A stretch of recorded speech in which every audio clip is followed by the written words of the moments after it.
Makes perfect sense. I mean, this is a very jarring turn to suddenly have the world change like this with what seems to be very little setup other than the amulet makes an appearance and it's kind of talking to this guy who works on the dock, but otherwise doesn't do much.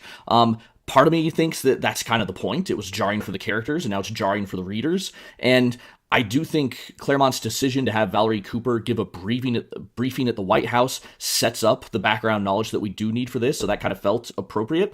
But I'll admit, when I was reading this, I had the same thought of we're missing something. But seeing Spider-Man involved sparked a memory that I had, and I don't think this was explained in this issue. And maybe we get a hint in it in the future issue, but I remember that Spider-Man had once fought a Conan villain in Marvel Team Up. This is in Marvel Team Up number 79, and I looked back into it. It is Kulan Gath.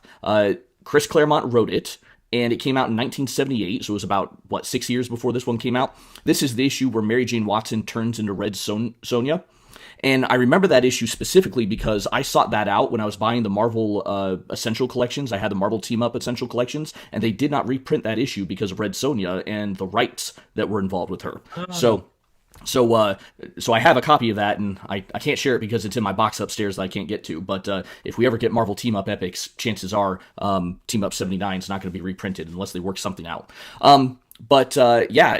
Kulan Gath makes an appearance there. Spider-Man figures out that the amulet is what the problem is, and he's the one who throws it in the river, where it then gets found in the X-Men. So that is our setup that happened several years ago.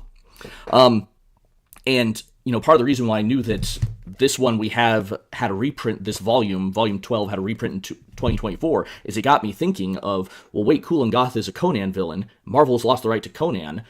They printed this when Marvel had the rights to Conan. Could we ever get this reprinted again because of Kulan Gath? Well, luckily, Kulan Gath is a Marvel invention, so they can reprint this one all they want. There's no problems there. So anyway, yeah, I went down a rabbit hole with this one too because I had the same thought of what are we missing, but seeing Spider-Man there, that reminded me. Well, and to Claremont's